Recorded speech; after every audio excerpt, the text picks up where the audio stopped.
Será que uma voz, por mais pequena que seja, abafada pelo ruído da indiferença e do poder, pode realmente ecoar para além das sombras? Diogo Alves carregava essa interrogação no peito, uma companheira silenciosa tão constante quanto a mochila poída às costas, enquanto o autocarro sacolejava pelas ruas da periferia de Lisboa, rumo ao primeiro dia na nova escola secundária. Aos 17 anos, a vida já lhe ensinará que recomeços eram, muitas vezes, apenas um novo cenário para velhas batalhas. O bairro da Ameixoeira, com os seus prédios altos de betão pintado em tons desbotados pelo tempo e pela maresia que teimava em chegar do Tejo, ficara para trás, mas a ansiedade viajava com ele, um nó apertado no estômago. A avó Maria da Luz fizera-lhe o sinal da cruz na testa antes de sair, os seus olhos, espelhos de uma vida de trabalho e preocupações, fixos nos dele. Cabeça erguida, meu filho, e juízo. As palavras dela eram o seu amuleto, a única armadura que possuía contra o mundo. Diogo, de pele retinta que contrastava com o uniforme claro da escola que ainda cheirava a novo, cabelo crespo cortado rente, sentia os olhares dos outros passageiros, alguns curiosos, outros indiferentes, um ou outro carregado daquele peso que ele aprendera a reconhecer desde muito novo, o peso do preconceito. A pequena cicatriz sobre a sobrancelha esquerda, recordação de uma queda em criança, parecia formigar, como se o avisasse. A escola secundária dos navegantes erguia-se imponente, um labirinto de corredores ruidosos e pátios onde grupos já formados se moviam com a confiança de quem pertencia. Diogo sentiu-se imediatamente um peixe fora de água. Encontrou a sua turma, a Denzegal do Si, e sentou-se na última fila junto à janela, o seu refúgio habitual. Foi aí que o viu pela primeira vez. Gonçalo Monteiro Teles entrou na sala como se fosse o dono dela. Cabelo loiro impecavelmente penteado para trás, camisa de marca a espreitar sob o casaco do uniforme, uns olhos azuis frios que varreram a sala e pararam em Diogo por um instante a mais. Gonçalo Monteiro Teles entrou na sala como se fosse o dono dela. Cabelo loiro impecavelmente penteado para trás, camisa de marca a espreitar sob o casaco do uniforme, uns olhos azuis frios que varreram a fame. Um sorriso trocista brincou-lhe nos lábios antes de sentar na primeira fila, rodeado por um séquito de admiradores. Os primeiros dias foram uma sucessão de pequenas humilhações. Olha o novo carvãozinho. Ouviu um do grupo de Gonçalo murmurar à sua passagem. Nos corredores, encontrões acidentais que o desequilibravam. Na aula de educação física, as bolas pareciam sempre atingi-lo com uma força despropositada, seguidas de risinhos abafados. Gonçalo não se sujava diretamente, pelo menos no início. Ele era o maestro, e a sua orquestra de pequenos tiranos executava a melodia cruel. Diogo refugiava-se nos livros e, à noite, no seu caderno de capa preta, onde as palavras eram o seu único exército. A poesia nascia da dor, da observação, da raiva contida. Sombras que falam, em sussurros de giz, numa lousa de pele onde a cor é juiz. Maria da Luz, com a sua sabedoria ancestral, via a sombra nos olhos do neto. Não deixes que te apaguem a luz, Diogo. Essa gente alimenta-se do medo dos outros. Mas ela também sentia um aperto no coração, uma velha inquietação que a transportava para outros tempos, outras lutas. O incidente na cantina marcou uma viragem. Diogo estava na fila, tabuleiro na mão, quando Gonçalo passou e, sem querer, entornou-lhe o copo de suma em cima, manchando-lhe a camisa. — Oh, desculpa, não te vi aí. És tão escuro que te confundes com a sombra, disse Gonçalo, e o seu grupo explodiu em gargalhadas. Os funcionários da cantina desviaram o olhar. Um ou outro aluno esboçou um sorriso culpado. Diogo sentiu o rosto a arder, a humilhação a subir-lhe pela garganta. Apenas murmurou um não faz mal e afastou-se, o apetite perdido. Nessa noite, as palavras jorraram no seu caderno com uma urgência febril. Decidiu que não podia mais guardar aquilo só para si. Com mãos trêmulas, criou um blog anônimo, Vozes da Sombra. O primeiro post foi um poema cru, visceral, sobre a invisibilidade colorida. A queixa que apresentou no dia seguinte na direção da escola foi recebida com um ar paternalista pelo diretor adjunto, Dr. Magalhães. Meu caro, os jovens são assim mesmo, às vezes um pouco exuberantes. O Gonçalo é um bom rapaz, o pai dele, o Dr. Teles, é uma pessoa muito estimada na nossa comunidade, presidente da Associação de Pais. De certeza que foi um mal-entendido. Diogo saiu da sala com um nó de impotência ainda maior. A exuberância de Gonçalo deixava marcas, e a estima pelo Dr. Teles parecia comprar silêncio. O blog, no entanto, começou a ter umas poucas visitas. Um comentário anônimo. Sinto a tua dor. Não estás sozinho. Diogo agarrou-se àquelas palavras como a um bote salva-vidas. Maria da Luz, ao perceber a angústia crescente do neto e a inação da escola, sentiu uma antiga chama reacender-se.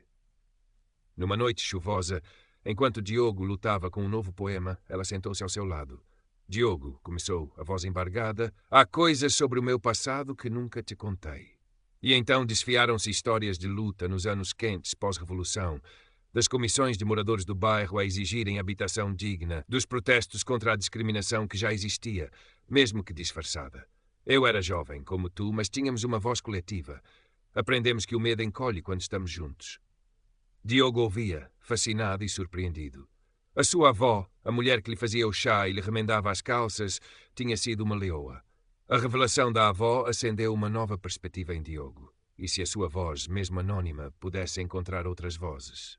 Começou a escrever com mais afinco no Vozes da Sombra, não apenas poemas, mas pequenas crônicas sobre o cotidiano da escola, a hipocrisia, o racismo velado e o explícito.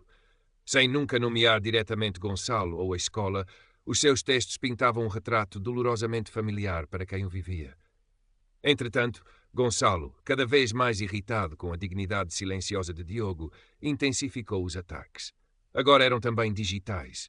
Fotos de Diogo tiradas sorrateiramente, editadas com legendas cruéis, circulavam em grupos de WhatsApp. Diogo sentia-se encurralado, a sua privacidade invadida, a sua imagem distorcida. A escola continuava a ser um deserto de apoio. O diretor adjunto, numa nova abordagem, sugeriu que talvez Diogo fosse demasiado sensível ou que estivesse a interpretar mal as brincadeiras.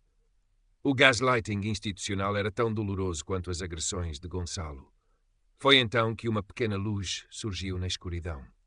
O professor de português, Xavier Valadares, um homem de meia-idade com um ar permanentemente cansado, mas com um brilho inteligente nos olhos, chamou Diogo no final de uma aula. Li alguns poemas teus que deixaste no caderno, Diogo. Tens um talento raro. E depois, baixando a voz, sei que as coisas não estão fáceis. Não te posso prometer muito. A estrutura aqui é complicada.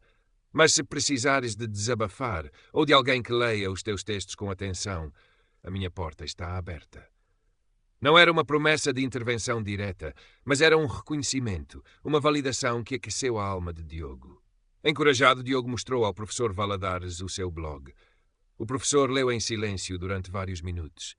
Isto é poderoso, Diogo, mas também perigoso. Tens de ter cuidado. Depois, de forma quase casual, mencionou que a escola tinha um protocolo anti-bullying muito detalhado no papel, mas raramente aplicado, e que existiam atas de reuniões onde as queixas sobre Gonçalo eram sistematicamente arquivadas ou minimizadas. Depois, de forma quase casual, mencionou que a escola tinha um protocolo anti-bullying muito detalhado no papel, mas raramente aplicado, e que existiam atas de reuniões onde as queixas sobre Gonçalo eram non-processables. A informação, por vezes, é uma arma mais forte do que se pensa, disse, piscando o olho. Diogo entendeu a mensagem. Com a ajuda discreta da avó, que o lembrava da importância de guardar os papéis, começou a documentar tudo. Datas, horas, locais dos incidentes, nomes dos envolvidos, as respostas da escola. Guardava os prints das mensagens cruéis, tentava gravar áudios das ameaças mais veladas.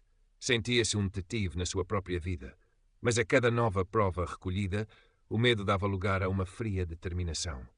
O blog Vozes da Sombra ganhava lentamente mais leitores. Alguns partilhavam as suas próprias histórias nos comentários. Diogo percebeu que a sua sombra individual era, afinal, uma sombra coletiva. Maria da Luz, entretanto, não ficara parada. Reacendera velhas amizades, contactar antigos companheiros de lutas passadas. Uma delas, Dona Isaurinda, era agora uma figura respeitada na associação de moradores do bairro onde a escola estava inserida. Outro, o velho Chico, reformado da tipografia, ainda tinha um contacto num pequeno jornal online comunitário, daqueles que teimavam em sobreviver com poucos recursos, mas muita paixão pela verdade local. A avó de Diogo não queria expor o neto desnecessariamente, mas estava a preparar o terreno, caso a tempestade que adivinhava se tornasse demasiado forte para Diogo enfrentar sozinho. Gonçalo, por sua vez, estava cada vez mais descontrolado. A popularidade do Vozes da Sombra, embora ainda de nicho, chegara-lhe aos ouvidos através de um dos seus lacaios mais atentos ao mundo digital. Há um gajo qualquer a escrever merdas sobre a escola, a armar-se em vítima.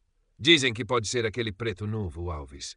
A ideia de que Diogo, o seu saco de pancada particular, pudesse ter uma voz, e pior, uma voz que estava a ser ouvida, enfurecia-o. A sua arrogância não suportava tal afronta. A vingança teria de ser exemplar, algo que silenciasse Diogo de uma vez por todas e reafirmasse o seu domínio. A armadilha de Gonçalo foi urdida com a sua crueldade habitual, mas com uma nova camada de calculismo. Aproveitando um evento de angariação de fundos na escola, onde alunos vendiam bolos e artesanato, Gonçalo planeou acusar Diogo de roubar o dinheiro da caixa de uma das bancas, a banca da sua própria turma, da qual ele era o tesoureiro autoproclamado. Plantaria algumas notas marcadas na mochila de Diogo e depois faria um escândalo, exigindo que as mochilas fossem revistadas. A humilhação seria pública. A acusação de roubo mancharia Diogo irremediavelmente e a escola perante uma prova tão concreta e a pressão do influente Dr. Teles não teria outra opção senão expulsá-lo e, quem sabe, apresentar queixa na polícia. Seria o fim das vozes da sombra. Na manhã do evento, a tensão era palpável. Diogo sentia os olhares de Gonçalo e do seu grupo fixos nele, carregados de uma antecipação maliciosa. O professor Valadares, percebendo a atmosfera carregada, passou por Diogo e murmurou: "Hoje, mais do que nunca, olhos bem abertos e gravador ligado, se o tiveres. E lembra-te, a verdade tem muitas formas de vir ao de cima." Diogo agradeceu com um aceno de cabeça, o pequeno gravador de áudio que a avó encontrara numa gaveta já a postos no bolso do casaco. O plano de Gonçalo desenrolou-se como previsto. À meia da manhã, gritos de "roubaram o dinheiro! Foi aqui da nossa banca!" ecoaram pelo pátio. Gonçalo, com uma expressão de ultraje ensaiado, apontou subtilmente na direção de Diogo. "Vi aquele a rondar a nossa banca há pouco. Tem de ser ele." Alguns professores correram para o local, o diretor junto, Dr. Magalhães, apareceu de imediato, o rosto vincado pela preocupação, ou talvez pela perspectiva de mais um problema causado por Gonçalo, mas que desta vez parecia ter um culpado fácil.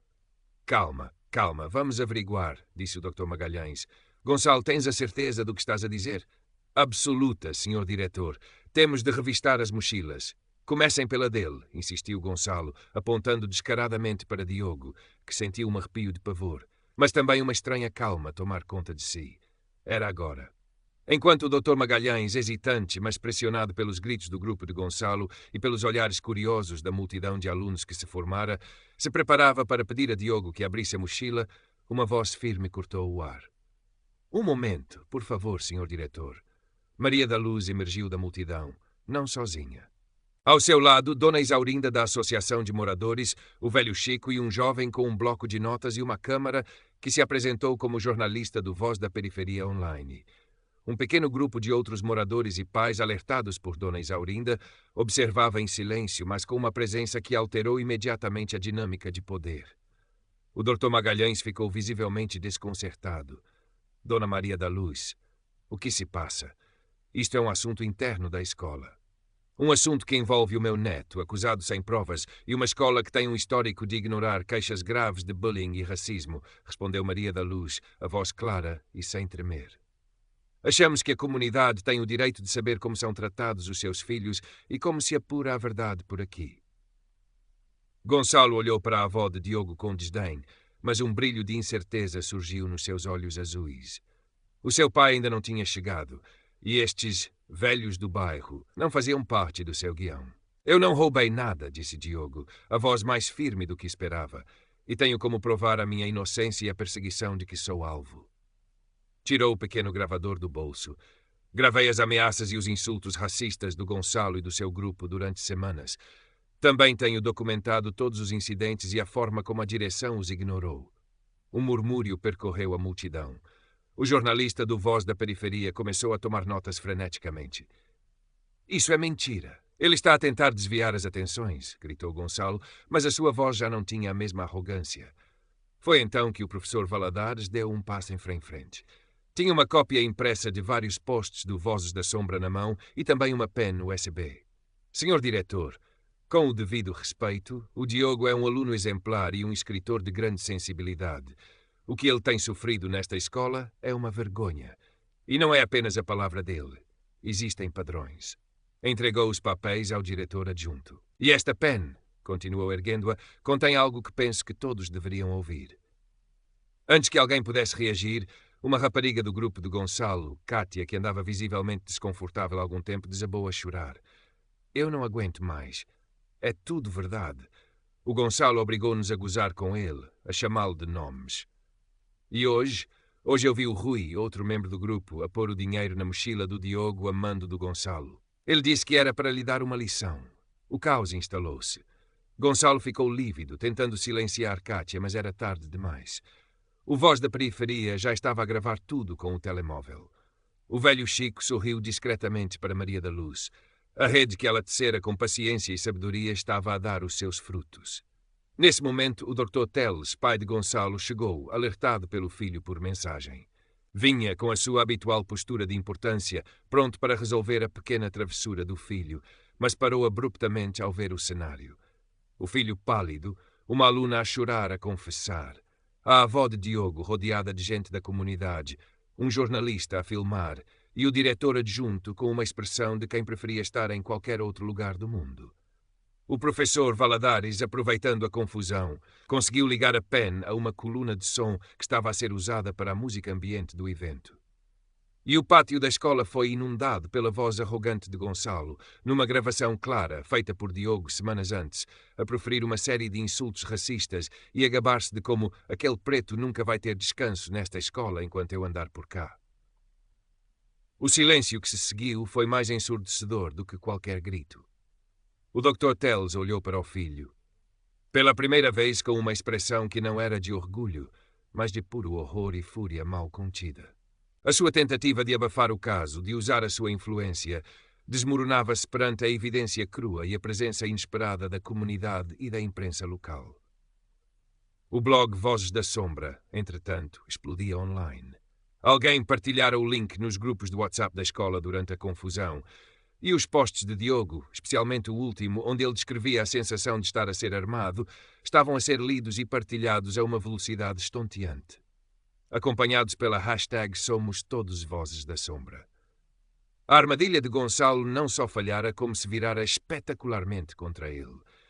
A sua queda, transmitida em direto e documentada, era o clímax de uma batalha que Diogo travara nas sombras, mas que agora via à luz do dia.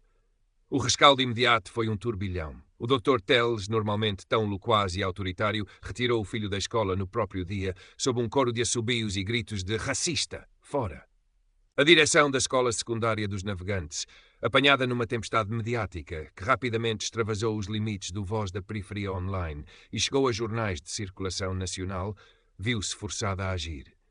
O diretor adjunto, Dr. Magalhães, foi suspenso enquanto decorria um inquérito interno e uma nova diretora interina, com fama de ser mais rigorosa e atenta às questões dos alunos, foi nomeada.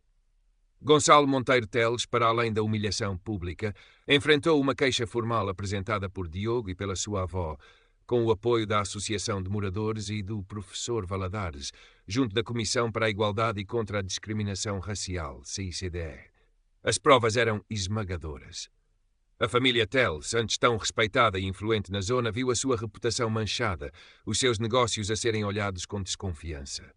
O poder do dinheiro e do estatuto, desta vez, não fora suficiente para comprar o silêncio ou a impunidade. Kátia e Rui, os cúmplices de Gonçalo, também enfrentaram medidas disciplinares na escola, mas a sua colaboração na revelação da verdade atenuou as consequências. Para Diogo, os dias seguintes foram estranhos. Deixou de ser o rapaz invisível ou o carvãozinho. Tornou-se para muitos um herói relutante.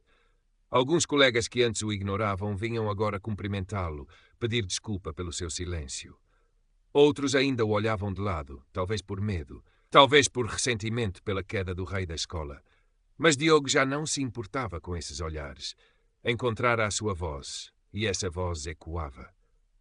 O Vozes da Sombra tornou-se uma plataforma para muitos outros alunos partilharem as suas experiências de bullying, discriminação ou simplesmente as suas angústias. Diogo, com a ajuda do professor Valadares, que se ofereceu para ser um moderador discreto, transformou o blog num espaço de partilha e resistência. Os seus poemas e crônicas eram agora lidos por milhares, e ele até foi convidado para falar num pequeno evento sobre juventude e direitos humanos organizado por uma ONG local. Maria da Luz observava o neto com um orgulho que mal lhe cabia no peito. Via nele a chama da sua própria juventude, a teimosia em não se curvar perante a injustiça.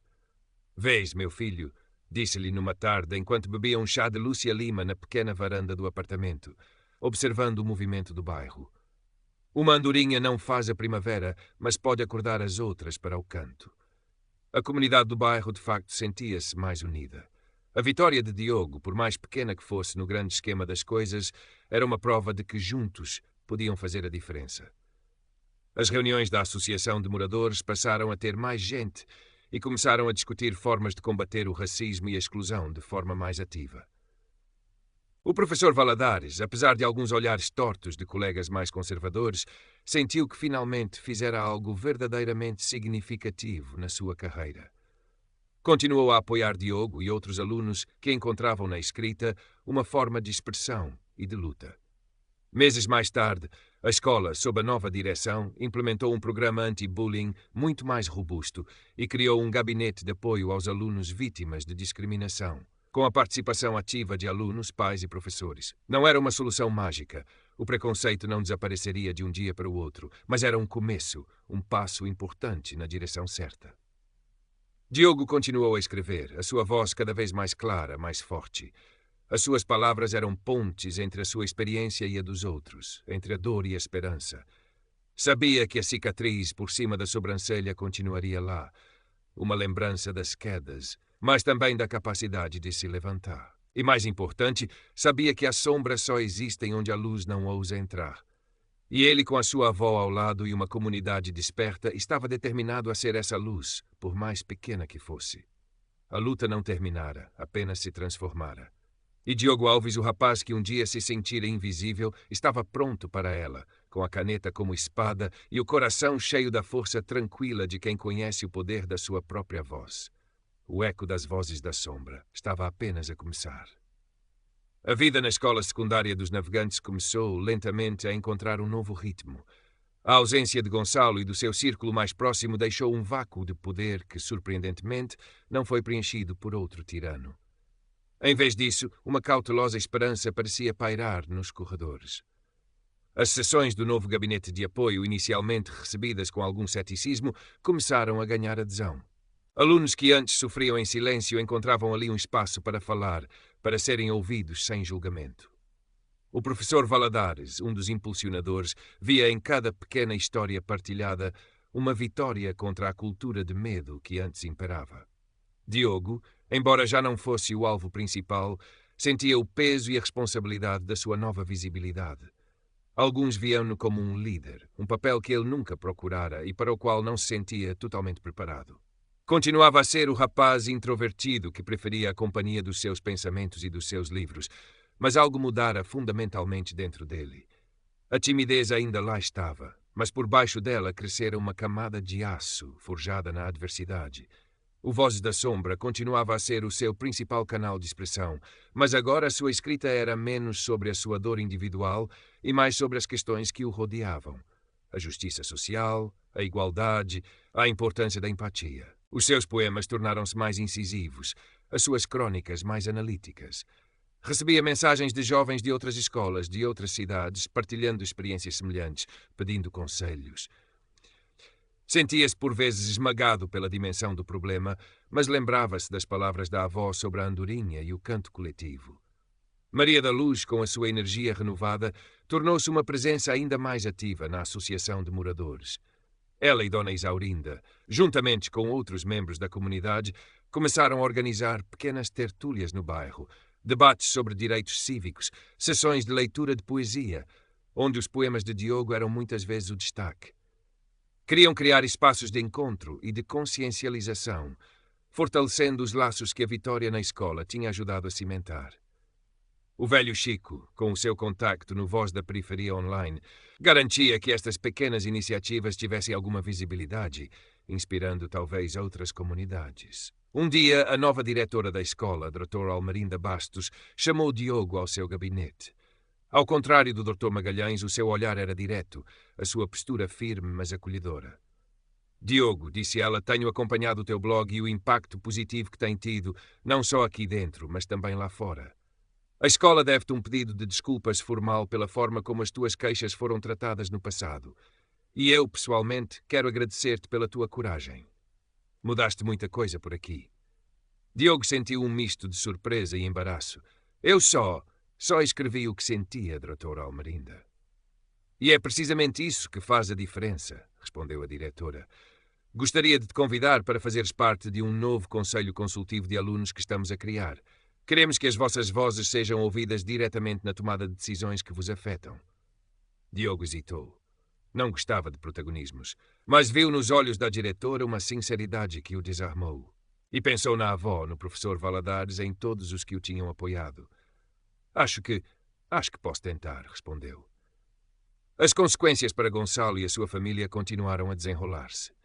A investigação da CITR concluiu que existiam fortes indícios de prática de discriminação racial e bullying continuado, recomendando sanções.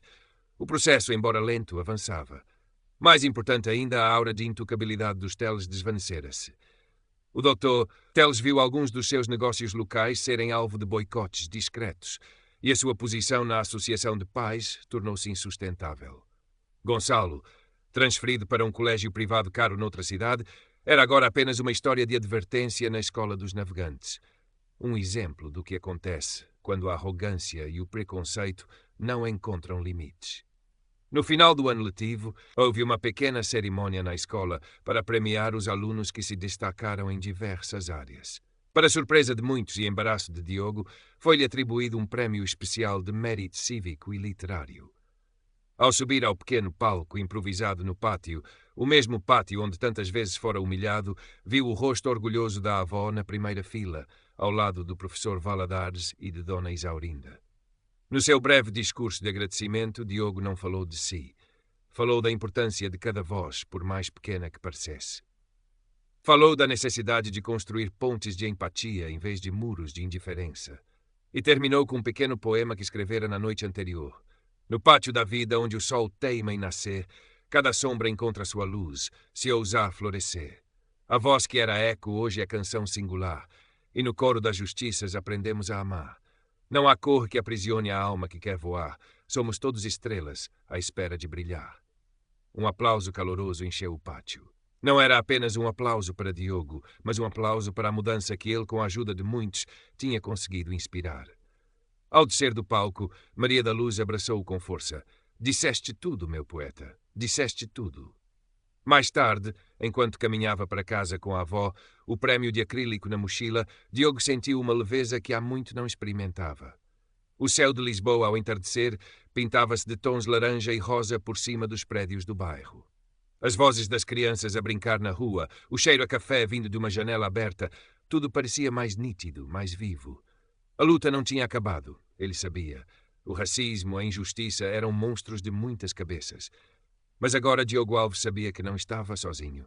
E sabia, acima de tudo, que a sua voz, antes uma sombra, encontrara finalmente o seu lugar ao sol. O caminho seria longo, mas ele estava pronto para o percorrer. Um passo, um poema, uma palavra de cada vez. A sua história, e a de tantos outros como ele, estava apenas a começar a ser escrita. Não nas sombras, mas à luz vibrante de uma esperança teimosa. Os anos seguintes viram Diogo florescer. A sua participação no Conselho Consultivo de Alunos na Escola Secundária dos Navegantes não foi meramente simbólica. Com a sua perspicácia tranquila e a sua capacidade de articular as preocupações dos colegas, tornou-se uma voz influente na promoção de um ambiente escolar mais inclusivo e respeitador. O Vozes da Sombra evoluiu de um blog pessoal para uma plataforma online gerida por um pequeno coletivo de alunos, incluindo Diogo, dedicada a dar voz a jovens de contextos marginalizados e a promover o debate sobre questões sociais relevantes. Receberam até um pequeno financiamento de uma fundação dedicada à juventude, o que lhes permitiu organizar workshops de escrita criativa e debates nas escolas da periferia de Lisboa. Diogo nunca perdeu a sua essência introvertida, mas a sua confiança cresceu exponencialmente. Publicou o seu primeiro livro de poesia aos 20 anos, uma coleção pungente e bela que explorava temas de identidade, pertença, injustiça e esperança. O livro, intitulado Cicatrizes de Luz, teve uma recepção crítica surpreendentemente positiva e encontrou um público leal, especialmente entre os jovens. A pequena cicatriz acima da sua sobrancelha, antes um lembrete de vulnerabilidade, transformara-se num símbolo da sua jornada. Maria da Luz viveu para ver o neto tornar-se um jovem adulto realizado e uma voz respeitada. Continuou a ser o seu porto seguro, a sua conselheira mais sábia, celebrando cada pequena vitória dele como se fosse sua. As suas tertúlias no bairro continuaram, e ela deliciava-se ao ver Diogo, por vezes, juntar-se a elas, lendo os seus poemas ou simplesmente ouvindo as histórias dos mais velhos, aprendendo sempre. O professor Valadares permaneceu um mentor e amigo. Via com orgulho o percurso de Diogo, sentindo que a sua pequena intervenção naquele momento crítico na escola tinha sido uma das ações mais significativas da sua carreira docente. Inspirado por Diogo, ele próprio começou a dedicar mais tempo a projetos de incentivo à leitura e à escrita junto de jovens em risco. Quanto a Gonçalo Monteiro Teles, a sua vida tomou um rumo diferente do que a sua arrogância juvenil poderia prever. O escândalo na Escola dos Navegantes e as conclusões da CIDR tiveram um impacto duradouro. Embora a riqueza da família o protegesse de consequências mais severas no imediato, a mancha na sua reputação perseguiu-o. As portas que antes se abriam com facilidade agora rangiam, e o peso do seu passado tornou-se um fardo difícil de ignorar. Rumores diziam que se tornara uma pessoa mais reclusa, amarga, lutando para encontrar um lugar num mundo que já não o via como o príncipe dourado de outrora. Não houve propriamente um pedido de desculpas público ou uma redenção clara, mas a sua impunidade fora quebrada, e isso, por si só, era uma forma de justiça. Numa tarde de primavera, anos depois dos acontecimentos na escola, Diogo estava a dar uma palestra sobre o poder da literatura e da voz jovem numa biblioteca municipal num bairro vizinho ao seu. A sala estava cheia, principalmente de adolescentes, muitos deles de minorias étnicas, que o olhavam com uma mistura de admiração e reconhecimento. Após a sua intervenção, durante a sessão de perguntas e respostas, uma jovem levantou a mão. Diogo, disse ela, a voz um pouco trêmula, mas determinada, eu leio Vozes da Sombra desde o início. A tua história deu-me coragem para denunciar o bullying que sofria na minha antiga escola. Hoje estou aqui porque quero agradecer-te. Mostraste-nos que não precisamos de ter medo de falar, que as nossas vozes importam, mesmo que sejamos diferentes. Um nó formou-se na garganta de Diogo. Olhou para a jovem, viu a sua própria luta refletida nos olhos dela e sorriu. Era por isto que continuava. Era este o eco que importava. Obrigado eu por partilhares a tua força, respondeu Diogo. A verdade é que nenhum de nós é uma voz isolada, se escolhermos ouvir-nos uns aos outros. As sombras só perdem o poder quando acendemos as nossas luzes individuais, juntas. E cada luz, por mais pequena que seja, ajuda a iluminar o caminho. Ao sair da biblioteca, o sol de fim de tarde banhava as ruas de Lisboa numa luz dourada. Diogo respirou fundo. A luta pela justiça, pela igualdade, pela dignidade era uma maratona, não um sprint. Haveria sempre novas sombras a desafiar, novas vozes a precisar de